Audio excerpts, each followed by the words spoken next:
Z हो गया atomic number, represent कर देती है आपका हो गया एलिमेंट, कोई भी आपका एलिमेंट या आइटम का है, ये हो गया आपका एटॉमिक नंबर, इसको कहते हैं एटॉमिक नंबर हो गया। और ए हो गया आपका एटॉमिक मास, एटॉमिक मास हो गया।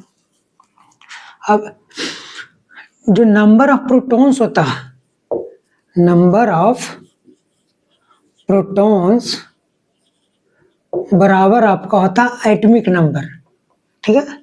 नंबर ऑफ प्रोटॉन्स होता है ये आपका एटॉमिक नंबर के बराबर होता है, कहें कि जेड के बराबर, तो पी बराबर आपका जेड होगा, समझे।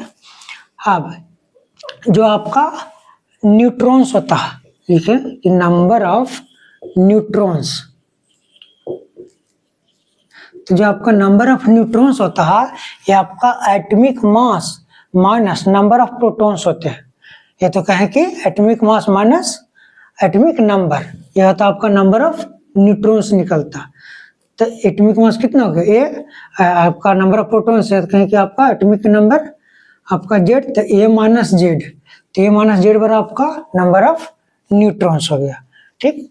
अब आती है बारी आपका नंबर ऑफ इलेक्ट्रॉन्स की बात करें, तो जो आपका number of electrons, number of electrons का फॉर्मूला होता है नंबर ऑफ प्रोटॉन्स के बराबर होता है नंबर ऑफ इलेक्ट्रॉन्स, अगर उसके ऊपर कोई चार्ज नहीं है तो, ठीक है। तो नंबर ऑफ इलेक्ट्रॉन्स बराबर हो जाएगा आपका एटॉमिक नंबर है, तो कहें कि नंबर ऑफ प्रोटॉन्स के बराबर हो जाएगा आपका नंबर ऑफ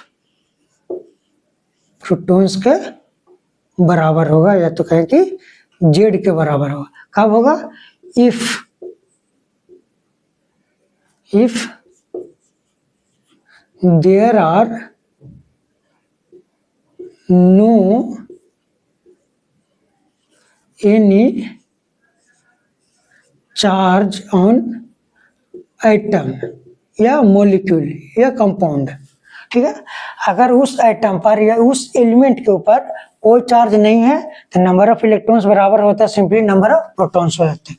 अगर आपका चार्ज रहे, देखिए if there are charge on atom के ऊपर चार्ज है, ये कहें कि एलिमेंट के ऊपर, या तो आपका कहें कि मॉलिक्यूल के ऊपर रहे, या तो कहें कि कंपाउंड है। अगर आपका इस प्रकार से चार्ज रहा है, अगर आपका पॉजिटिव चार्ज है, लेट सपोज इसके ऊपर आपका पॉजिटिव चार्ज रहा है, ठीक है। अब इसका जो एटॉमिक नंबर है कितना, जेड है।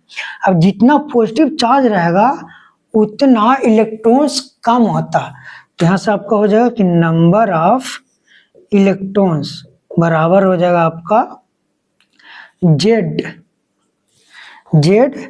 माइनस, एक चार्ज है तो -1 हो जाएगा, ये आपका नंबर ऑफ इलेक्ट्रॉन्स होगा। अगर आपका ऐसा रहे कि x माइनस रहे, जेड रहे, तो जितना आपका माइनस चार्ज रहेगा उतना ऐड होगा नंबर ऑफ इलेक्ट्रॉन्स निकालने में, तो जो आपका नंबर ऑफ इलेक्ट्रॉन्स बराबर जेड, एक चार्ज है 1 चार्ज है तो +1 होगा।